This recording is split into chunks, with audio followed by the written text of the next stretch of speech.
Guys, we're going to run through the review real quick. Remember, the idea here is not that I'm teaching you this stuff for the first time. The idea is that you're practicing, and then I'm just going to go over the answers so you can make sure your practice is correct. So which model took into account the presence of electrons? That'd be Thomson. Empty space of the atom is Rutherford.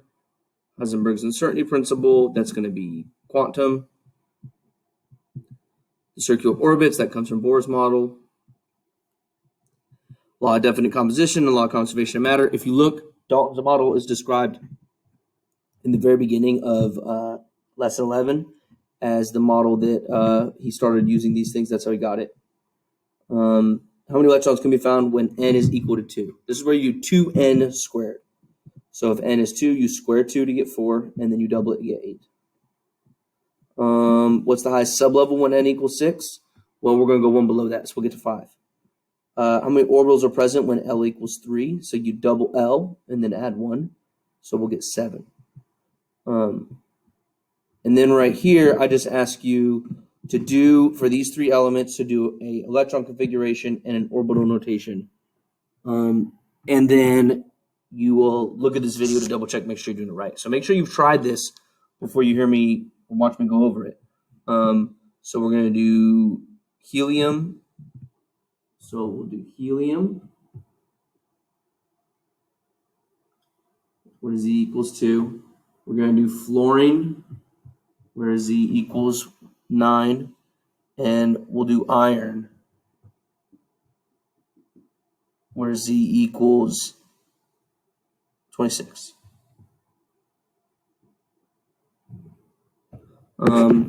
Okay, so for this up. So first off, for helium, where Z equals 2, you'll just do 1s2. And then in order to make orbital notation, you'll write 1s, and you'll just do your up half arrow and your down half arrow to represent the 2 electrons. And that right there is it for helium. Okay, and then we do one a little bit larger. Let's do fluorine, where Z equals 9. So since we have 9, we'll do 1s2, 2s2, 2p, and we're already at 4, so we only need to do 5 in the 2p. So 1s, this is the orbital notation, 2s, and then 2p, it's going to look like this. We have 1, 2, 3, 4, 5. Okay. And then iron, Fe.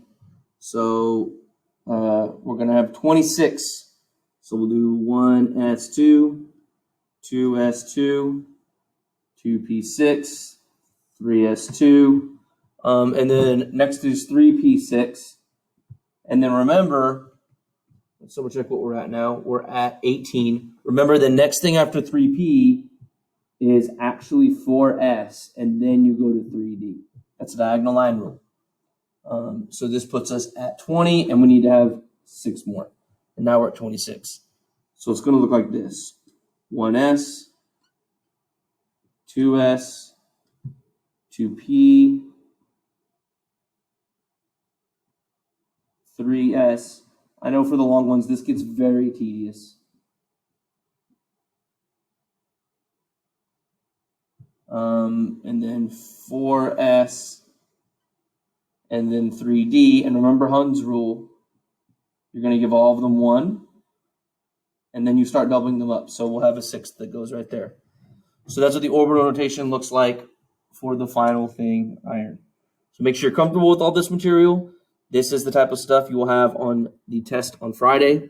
We will take a day and do a lab before we get to Friday's test. So make sure that you are ready for this. Make sure that you study up. And email me if you have any questions.